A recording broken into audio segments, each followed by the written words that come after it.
described him as one of the most dangerous men on the face of the earth.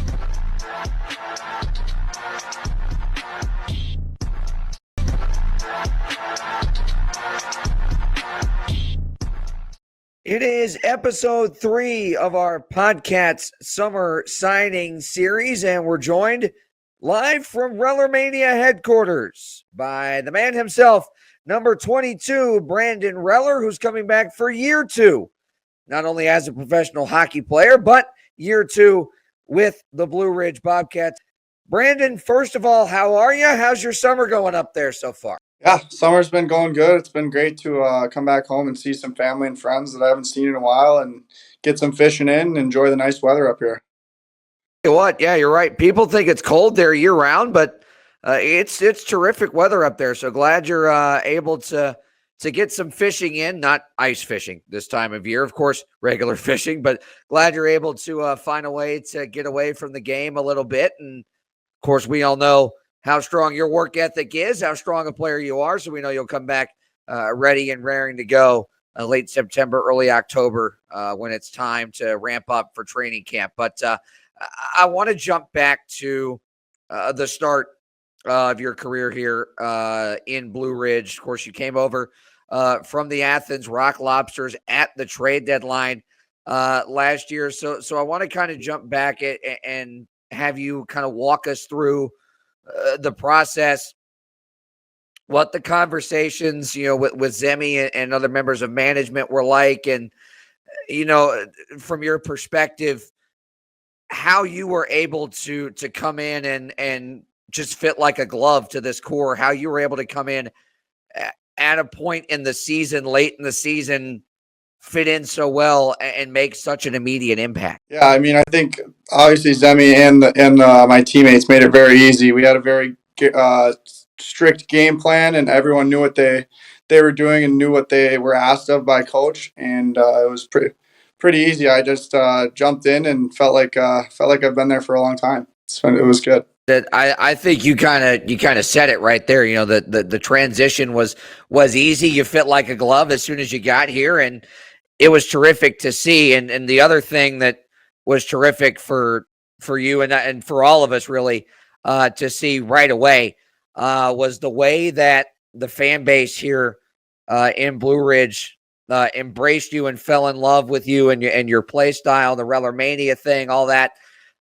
What was it like from your vantage point, being able to see the fan base just wrap their arms around you so quickly and fall in love with your personality, both on and off the ice? Yeah, I mean, I play with a lot of passion. There's nothing better or nothing more I like to do than play a hockey game, and I think I show that with my play. And the fans, I think, almost one upped me with that, and then showing their passion and love for the game. And it means a lot when you can come to the barn and know what you're going to get out of the fans every night. And it's a really amazing experience coming in there and kind of being a fan favorite. I wasn't expecting much. Playing for Athens, coming in playing you guys, and got a lot of hate from the fans, but that just shows their passion. And then when I moved over and finally joined you guys, it was all good things. So it was fantastic. It was incredible to watch down the stretch. Not only what you were able to do on the ice, but night in and night out.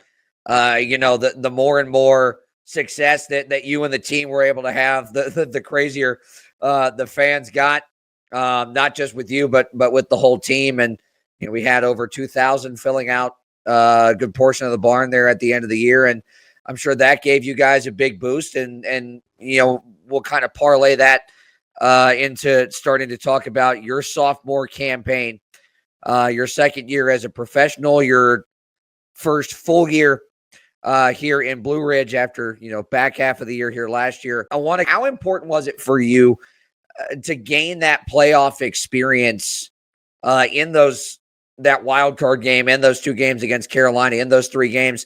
And how are you and the rest of the young core of this roster going to be able to carry that forward? So, I mean, it definitely opened up my eyes to what playoff hockey is like at the professional level, and hearing from a lot of older guys and mentors on the team, we knew it was going to be a lot different and didn't really know what to expect. But now with knowing and going through that battle, and we have a lot of young guys on the team that learned a lot from that too. And it was a very, very good experience. I just wish we could have taken it a little farther. We're kind of moving fully forward into this year, Wells. When you look at the roster that Zemi and company are building here, not just with you and Stux and Danny, a lot of the other re-signings, the new guys as well, Kyle Heitzner, Wes Smith, Cale Dolan, Lair Patakin, you got Michael Mashek as well, Jordan Crom, a great group of returning guys and new additions to the lineup. So, when you look at this really great and ultra competitive setting up to be roster that's being built, what's your excitement level like, especially knowing that opening night, one of the premier franchises in this league is coming in to be your opening night opponent? How pumped are you? For me, it's a get your popcorn ready kind of deal.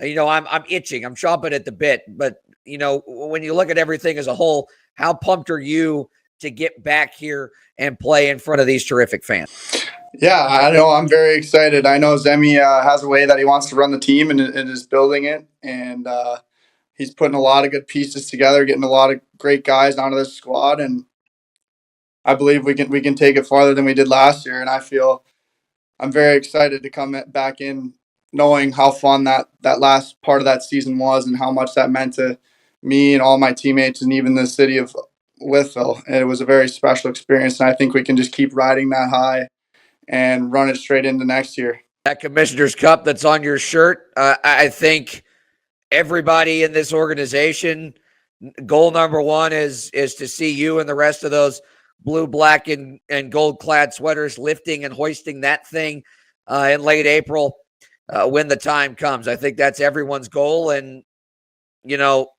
we are so pumped, so stoked to have you back, Brandon. And I know the fans are as well. So until late September, early October, take care. Enjoy the rest of the summer, Brandon, and we'll see you come camp time. Yes, thanks so much. Excited to be back.